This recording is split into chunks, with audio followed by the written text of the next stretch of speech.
Está no ar, a bola não para você aqui no canal de São Paulo, você que acompanha o canal de São Paulo Vivo TV, 18 digital, 26 fibra, site do canal de São Paulo, canal sp.com.br, pela Rádio Prado, que é a nossa parceira, você pode ouvir a entrevista, segunda, 7h30 da noite, radioprado.com.br, no canal de São Paulo, toda segunda, 8 da noite. E no meu canal no YouTube, canal do Fred Júnior, você pode assistir a entrevista do A Bola Não Para, toda segunda, uma entrevista inédita para você, sempre em nome de Premium League e Fantasy Game, que chegou aí para marcar espaço território. O Campeonato Brasileiro acabou, mas tem os campeonatos europeus rolando, Campeonato da Argentina, Campeonato Espanhol, Campeonato Inglês, Champions League vai dar uma pausa agora no final do ano, e também o Campeonato Argentino. Tem rodada, tem jogos, você pode participar do Premium League, participando sendo treinador da equipe.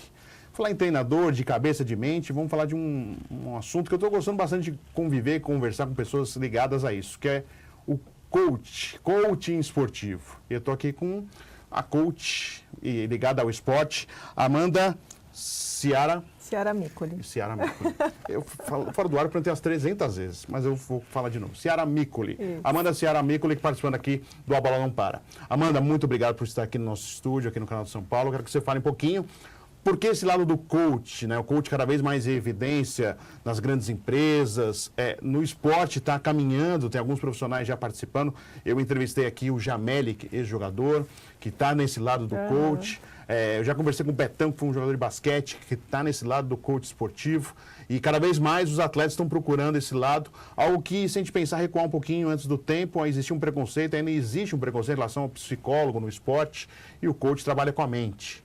Queria que você falasse por que o coach e um pouquinho desse lado esportivo. Obrigado por você estar aqui no nosso programa. Primeiramente, eu que agradeço, né, Fred? Obrigada pelo convite. É um enorme prazer estar aqui com você. Falando muito de coaching, né, ultimamente, a gente vê a nomenclatura está em alta, né? A gente escuta falar, todo mundo é coach, muitas pessoas são coach. Hoje todas as empresas contratam um profissional coach, ao menos a maioria delas. E, de fato, eu sou suspeita a falar, é um assunto apaixonante, Sim. Né? E quando nós fizemos as nossas formações e decidimos estudar, e eu tenho uma sócia, né? Sim. A Camila, e nós pensamos muito, né? Aquela coisa, qual é o nicho de atuação? Apesar da pessoa que tem formação de coach, ela é apta para aplicar coaching em qualquer segmento, não só no esporte, mas isso acontece. Empresarial. Mas exatamente. Chamam de life coaching, né, ou pro lado empresarial. A sua formação qual que é, Amanda? Nós somos Master Coaches, que são todas as formações já de coaching que existe. E nos formamos em escolas diferentes por uma estratégia de fato, e aí falei, não, a gente precisa achar um nicho de atuação, já que é um nome que está em alta, muito fala disso, e foi quando nós começamos a pensar, e aí fomos pro meio do futebol justamente por conta disso. Porque a gente enxerga uma necessidade muito grande, né, neste meio, e um mercado que ainda não é explorado, né? Então foi quando a gente decidiu e começamos aí um passo de cada vez a trabalhar com os atletas de futebol. Vocês sempre gostaram, e primeiro qual é o nome da empresa de vocês? Performa Coaches. Performa Coaches, que é coach no plural. Sim.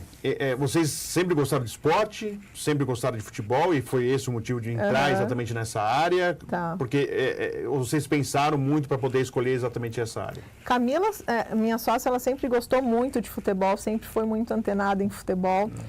Eu, na verdade, gostava de futebol, mas não tanto quanto hoje, né? A gente aprende a gostar.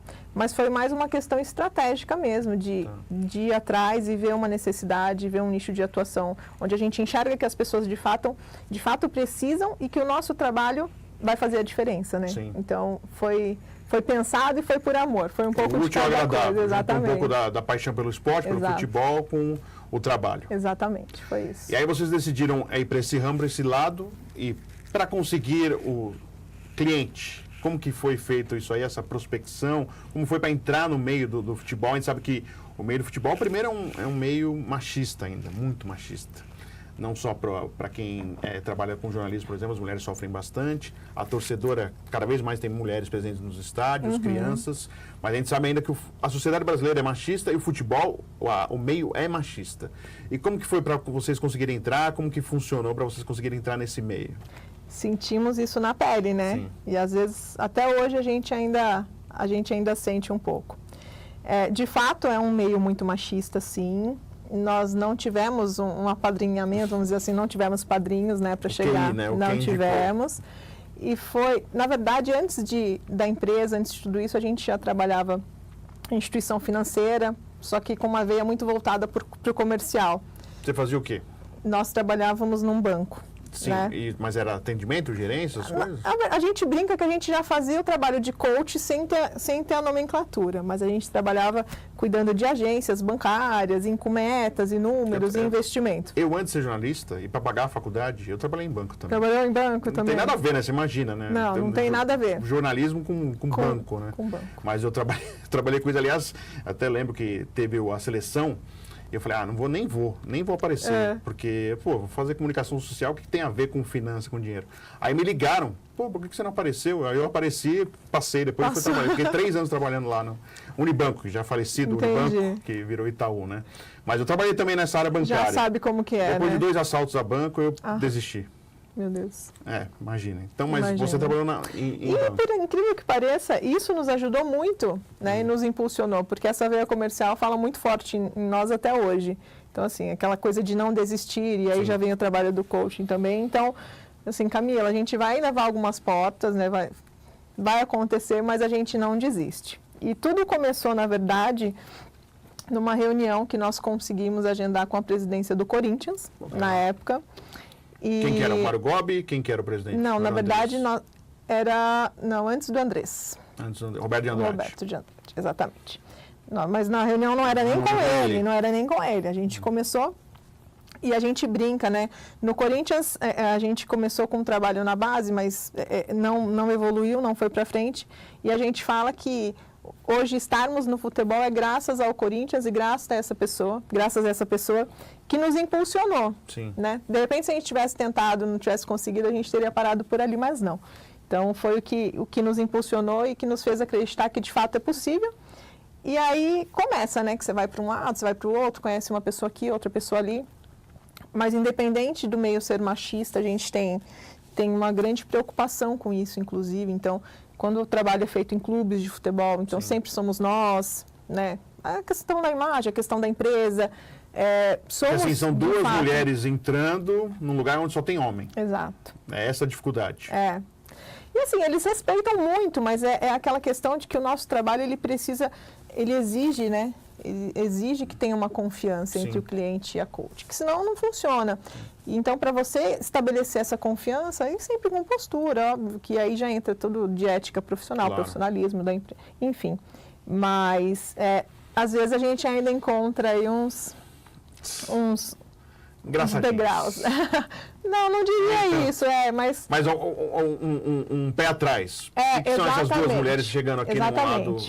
Para você ter ideia, nós fomos fazer um trabalho na Ponte Preta um tempo atrás e estávamos ali, chegamos no hotel, né, onde eles estavam concentrados e no horário do jantar chegamos e já fomos direto sentar com a mesa ali do técnico, né? Nem falamos com ninguém. De repente vem uma pessoa e... os meninos pediram para perguntar se vocês são psicólogas.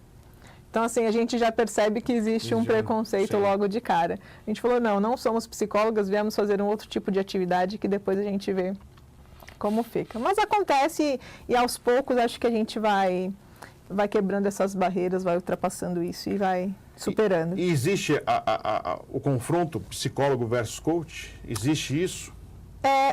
Na prática, não. Mas, assim, quando a gente está ali desenvolvendo o trabalho no dia a dia e a gente vê como que as coisas são, não, porque um trabalho acaba complementando o outro, né? E aí é aquela questão do psicólogo entender que a gente não está ali para tomar lugar de ninguém, que não é uma competição, muito pelo contrário. Agregar conhecimento para conseguir... Temos um bem em comum, né? Um bem não, uma meta em comum. Então, se complementam. Mas a gente sabe que ainda existe, sim, não vamos negar, né, que existe... Na verdade, eu acho que é até um certo preconceito, diria, né? De, assim, não entender, exatamente, não entender, ou, vão querer... E, às vezes, até do técnico isso acontece também, não só do psicólogo. Sim. Porque, vai querer escalar time, ou vai querer... Então, a gente tem que de fato, como eu falei, quebrando essas barreiras aí que a gente encontra pelo dia a dia, mas que no final das contas todos percebem que é um trabalho que vem para agregar e somar bastante. O que a gente mais conversa e convive no futebol, a gente percebe que os técnicos mais, não vou chamar antigos, mas de mais experiência, existe um certo receio do trabalho, já existia com o psicólogo, e eu não sei como que é em relação ao trabalho do coach, mas eu acho que se com o psicólogo já tinha um certo receio, acho que o coach também. Você percebe isso? Acho que dos mais novos você sente um pouquinho a porta mais aberta do que daqueles mais experientes? A gente vê alguns técnicos mais novos que inclusive fazem, né, o coaching, que eles enxergam de fato e veem a diferença que o trabalho faz, né. Os mais antigos acho que alguns desconhecem ainda e aí é aquela coisa, eu tive uma experiência ruim lá atrás, eu não sei muito bem o que é, como eu já não gostei de psicólogo, eu não quero nem saber o que é isso, porque a minha experiência me basta, né. Sim. Então, a gente ainda assim vê que os mais antigos, alguns, não todos, são um pouco mais resistentes mesmo. E você falou uma coisa que eu já ouvi de psicólogo. Vai escalar meu time, ele que vai fazer a cabeça do jogador contra mim. Existe uma desconfiança exatamente que o jogador possa se virar contra o treinador. Contra o técnico, é isso. Alguns, né? Não, mas você já ouviu isso, Sim, né? já ouvimos. A gente escuta muita coisa, né? Mas isso também nós já ouvimos e é uma grande bobeira, né? Pensar dessa forma, porque não tem o menor cabimento. Você está lá para ajudar, não para atrapalhar. Não tem o menor cabimento. Inclusive, isso é o tipo de coisa que a gente nem comenta, a gente nem palpita. E a gente está ali assim, ó. Qual que é o nosso trabalho de fato? Você tem 20 atletas, 22 atletas, 25, seja a quantidade que for. Nós vamos deixar todos aptos. Sim. A escalação é sua. Então, a gente vai trabalhar o quê? Com o melhor de cada um. Como é que cada um entrega o seu melhor ali. Então, assim, é como... Posso contar com todo mundo a todo tempo. Essa é a nossa intenção. A gente trabalha para isso, né? Claro que cada um reage de uma forma, enfim. Mas é isso, é deixar o técnico confortável para conseguir extrair o melhor de cada atleta. E vocês fazem um raio-x de cada jogador? Sim. E depois passam um relatório para o técnico, Sim. é isso? O trabalho, quando ele é feito em clube, ele é sempre dessa forma, sempre municiando o técnico, passando para ele informações. É claro, né, a gente fala, o técnico, principalmente os mais experientes, eles já têm experiência com diversos atletas, né? Assim, esse aqui eu falo assim, esse aqui... Mas a gente passa para ele coisas que às vezes ele não percebe, né? Porque a gente sabe que cada um reage a uma linguagem, né? Sim. Não tem como. Então, assim, eu grito com um, ele reage. Eu grito com o outro, ele fica com raiva. Eu grito com o outro, ele não faz... Introvertido. Exatamente. E aí a gente também procura trabalhar com os influenciadores. Dentro de cada grupo sempre tem, né? E fazer com que a influência que ele tem seja para o bem. Então, isso também acaba ajudando o trabalho do técnico de uma forma geral. Mas a gente escuta com muita frequência, assim, vai querer escalar meu time, enfim. Legal. Mas depois percebem que não é nada disso, não tem nada a ver com isso. A gente vai para o intervalo Premier League, a gente já volta falando mais de coach esportivo. Eu quero saber até porque, né, o futebol sul-americano, o futebol latino-americano é muito mais paixão que razão, e é o momento da razão aí que entra o coach aí trabalhando um pouquinho para ajudar a cabeça dos jogadores. A gente vai para o intervalo Premier League e já voltamos com A Bola Não Para vocês aqui no canal de São Paulo.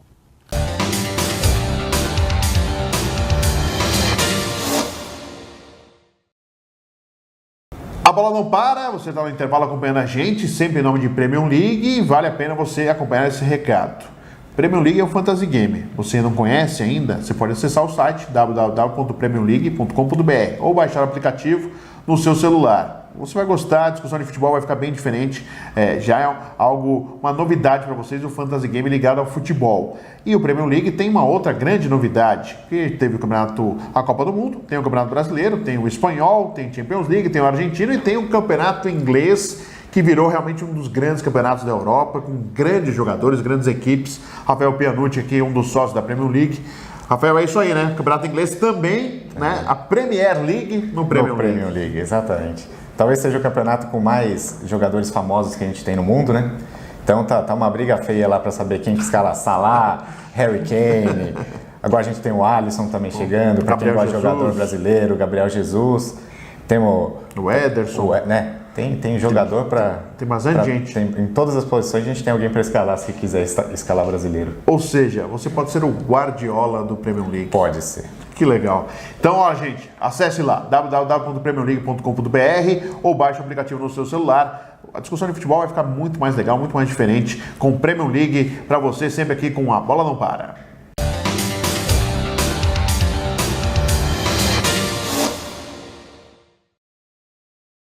A bola não para, está de volta, sempre em nome de Premium League, no canal de São Paulo, canal 18 digital, 26 fibra. Você pode assistir toda segunda, 8 da noite, ou pelo site do canal de São Paulo, canal sp.com.br. O áudio da entrevista você pode ouvir na Rádio Prado, radioprado.com.br, que é a nossa parceira, e no meu canal no YouTube, no canal do Fred Júnior, você pode conferir, ou seja, não falta opção para você acompanhar a Bola Não Para. A gente falando de coaching esportivo, Amanda retomando agora nosso papo aqui nesse segundo bloco, você falou do trabalho coletivo de futebol num time de futebol.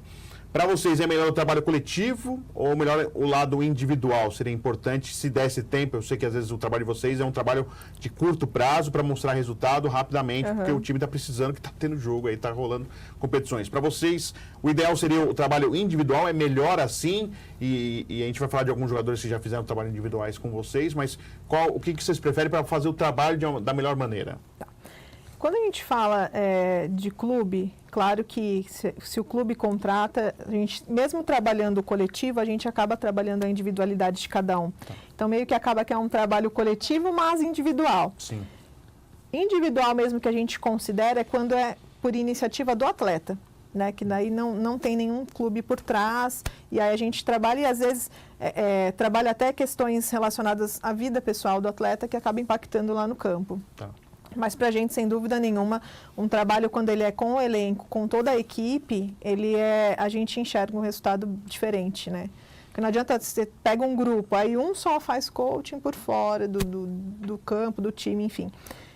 E aí acaba que a gente vê resultado naquele atleta, mas quando é a equipe toda, a gente consegue aí ter resultados bem diferentes. E para você saber o lado individual, quando você citou um jogador, um atleta tem um problema pessoal, você vai saber só no individual, porque acho que no coletivo ele não se abre, não fala. Não.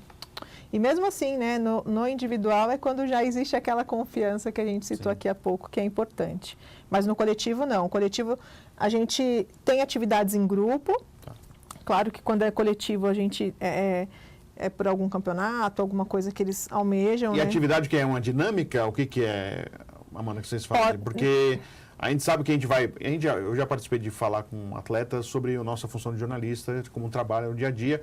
A gente percebe aquele que quer participar, que até eu brinco de fazer entrevistas para uma garotada se soltar, e aquele que fica sentado e finge que não está lá. E para você não olhar que ele está lá, para você disfarçar e não escolher. E aí? Esse é um grande desafio, de fato, porque é uma metodologia que você precisa utilizar diferente de uma empresa, por exemplo, que as pessoas estão ali, enfim. Alguns não estão afim, outros, se você está ali falando, ele está te ouvindo, mas está voando, enfim.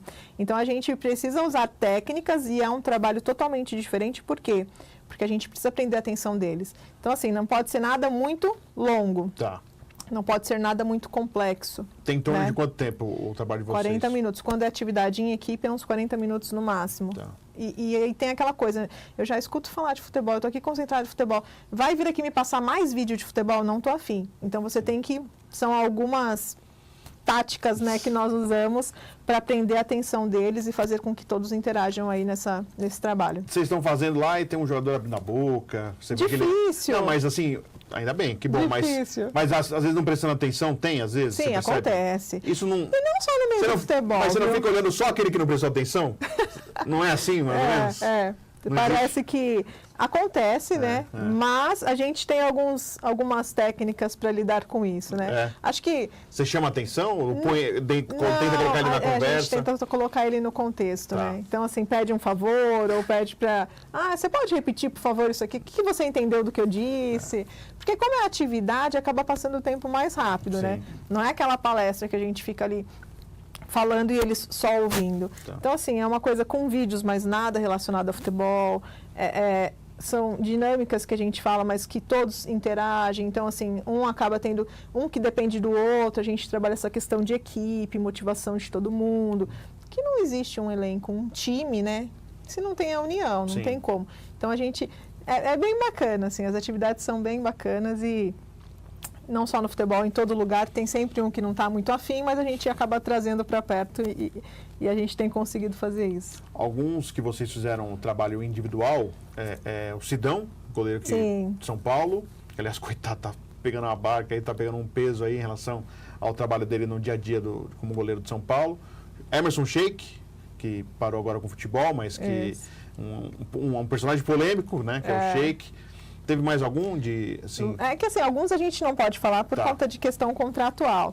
Mas teve o técnico Eduardo Batista, por exemplo. Aí tem o Luca, que agora joga no Catar. Sim. Alguns a gente não pode abrir, porque o jogador Mas esse prefere. que você, por exemplo, agora a gente sabe que é público, né? O Sidão, Sim, o sim, Sheik. sim. O Sidão foi por causa das críticas que ele procurou um coach? Foi algo relacionado a isso? Na verdade, assim, o Sidão, ele é um excelente goleiro, né? Sou suspeita a falar, mas, assim, eram algumas coisas pessoais, algumas coisas desse momento de pressão que, de fato, foi um pouco complicado. Pesado. Está sendo, né? Sim, continua. Ainda.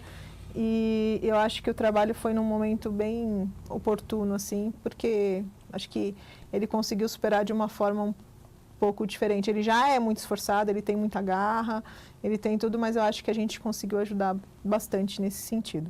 Você acha que o jogador se abate muito com as críticas? Sim. Muito. Sim, de uma forma geral. Sim, porque a entrega deles o torcedor, ele tem aquela coisa do calor da emoção, então às vezes ele não enxerga ali o dia a dia, a entrega do atleta. Que é um outro ser humano ali do lado que também, é uma né? pessoa que está ali batalhando, que também tem sentimentos. E aí o torcedor, ele só enxerga ali, né? O número, gol, defesa. Mas ele é muito esforçado e todos são, né? Na verdade, e acaba abalando sim, né? Alguns lidam melhor e aí é uma questão de personalidade, outros nem tanto, mas acho que de uma forma geral eles sentem muito. O Sheik, o caso do Sheik. O Sheik, a gente olha o Sheik, sempre tá rindo, sempre tá fazendo graça, é um cara polêmico, fala, mas esse nunca vai precisar nunca vai querer um trabalho de coach. E o Sheik, o que aconteceu no caso do Sheik? Na verdade, assim, a gente trabalhou com ele algumas questões comportamentais, de fato, é aquela coisa, né? Por mais que eu não sinta, ele sabe que ele sempre, como todos nós, né? Sempre temos a melhorar. Sim. E algumas questões também de pós-carreira, algumas questões Ele já falava para vocês que estava pensando em relação à pós-carreira? E que, na verdade, a gente conversa sobre isso, né? Com todos os atletas, porque vai acabar uma hora, né? Sim. E a gente sabe que é super rápido. Então, assim, qual é a imagem que você quer deixar? Como é que você quer ser visto depois que acabar? Qual é o seu planejamento para isso? Como é que a gente já consegue construir isso aqui no dia a dia? É algo para o seu futuro. Então, tudo isso a gente acaba trabalhando também, já faz parte do nosso trabalho. Mesmo que a pessoa não cite, já é algo que a gente sempre traz para as sessões. E esses individuais, existe um trabalho, são 3 meses de trabalho, como que funciona com aquele que procura você de forma individual? Nunca menos de 10 sessões, Fred. Nunca. 10 sessões daria quanto? 2 meses e meio, 3 mais meses ou menos, quase 3, Nunca menos do que isso. Claro que quando a pessoa chega com uma meta muito específica e existe um esforço ou uma estratégia que é traçada para isso e ela alcança, sei lá, na 6ª sessão, não quero continuar, ok. Mas normalmente sempre passa disso e assim, porque a gente tem meta hoje, chega nessa, a gente quer outra. Então, como o coach trabalha muito com essa questão de onde eu estou, onde eu quero estar, a hora que eu chego aqui, eu almejo o novo, né? Tá. Então, a gente sempre estende um pouco mais do que essas 10 sessões e aí acaba ficando alguns meses. E, na maioria das vezes, quem procura de forma individual é para atingir meta ou para melhorar desempenho? As duas coisas. A gente tem as duas coisas. Na verdade, assim, alguns falam, meta. Tem a meta que eu quero ter um título. Não Porque, deixa de ser uma meta. Se é um esporte individual, o cara tem uma meta, só depende dele. No coletivo, não depende só dele. E aí tem esse lado também, né? Exatamente. Não depende só dele, mas assim, quanto que eu entrego o meu melhor? Às vezes não depende nesse elenco, às vezes eu não consigo essa meta aqui. Mas eu me esforço. Exatamente. Eu posso ser decisivo em algum momento, ou eu me esforço para daqui uma outra oportunidade eu conseguir. Enfim, a gente trabalha das duas coisas. Mais voltado mesmo emocional em campo, né? Como é que eu lido com toda essa pressão que existe e como é que eu consigo fazer com que isso não me afete ali no momento de campo. Que é difícil, né? A gente sabe que tem algumas variáveis aí. Às vezes você vê um elenco que está super bem, um jogador que é super bom, esforçado, tem título, enfim, aconteceu qualquer coisa no começo do jogo, abala o emocional e ele já não consegue fazer mais nada, né? E quando você faz não só coletivo como individual, aí vocês acompanham os jogos para ver como que saíram, observam? Sim. Na verdade, o nosso trabalho, ele é ali nas sessões, mas ele também estende, né? Tá. Por exemplo, a gente acompanha treino, a gente acompanha jogo. Por quê? A gente tem as nossas ferramentas, mas a gente sempre está presente. Porque às vezes o jogador no treino ele age de uma forma, no jogo com uma pressão diferente ele age de outra, no dia a dia ele age de outra, no momento de lazer.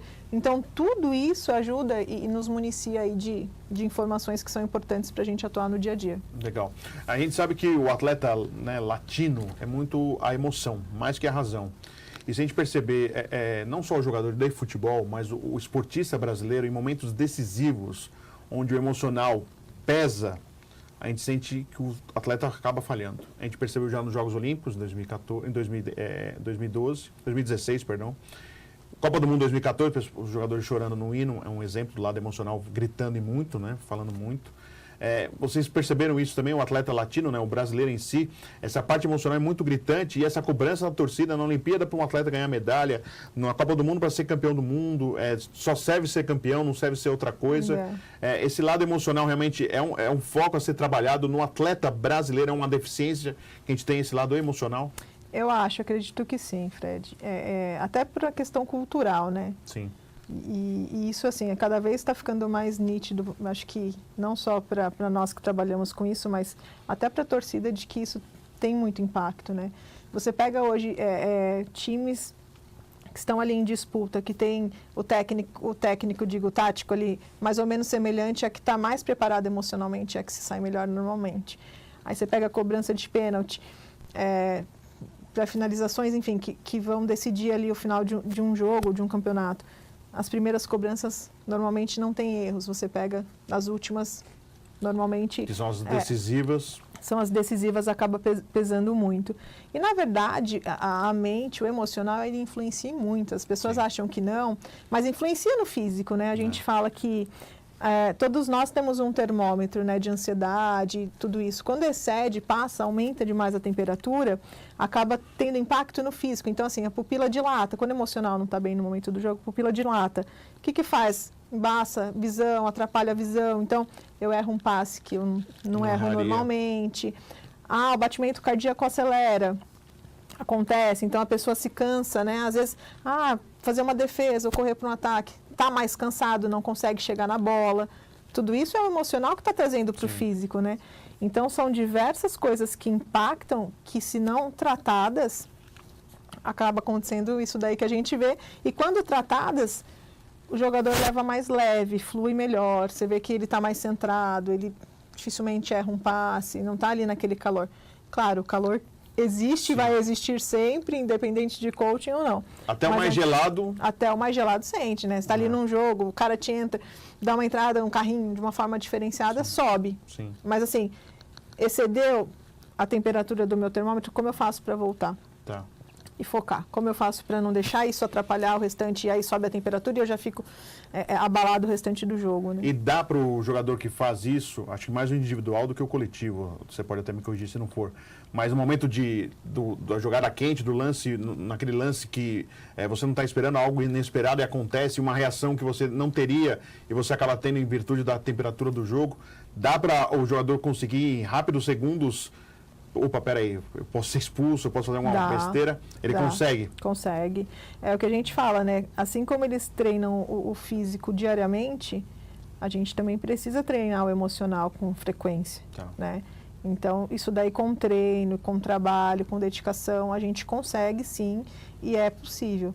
E aí a gente vê a diferença dos jogadores brasileiros para de alguns outros países, onde eles já têm esse controle, né, diferenciado emocionalmente falando, e aqui ainda falta um pouco. O lado cultural pesa também, Amanda? Porque a gente sabe que o jogador deixa os estudos, não acaba completando às vezes nem colegial.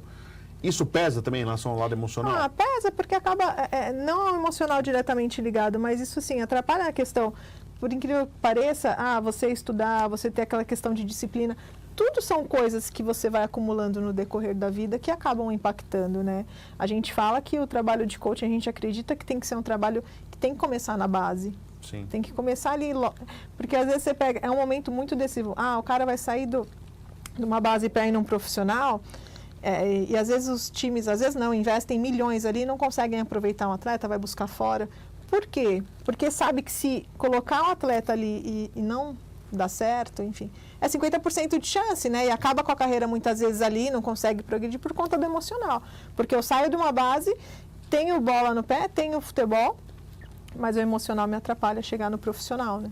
Então, a gente sabe que isso impacta, a gente vê a necessidade de como que é importante trabalhar isso desde a base. Então, a nossa intenção é começar, de fato, já com os meninos sub-15, para a gente já desenvolvendo esse trabalho para chegar no profissional já de uma forma diferenciada, com maturidade, com foco, né, emocionalmente mais tranquilo, e saber controlar isso, porque a gente sabe que os problemas e a pressão ela vai ocorrer a qualquer momento, mas a grande questão é como que eu consigo lidar com isso. Aconteceu aqui um lance, virei a página, tá tudo certo. Legal.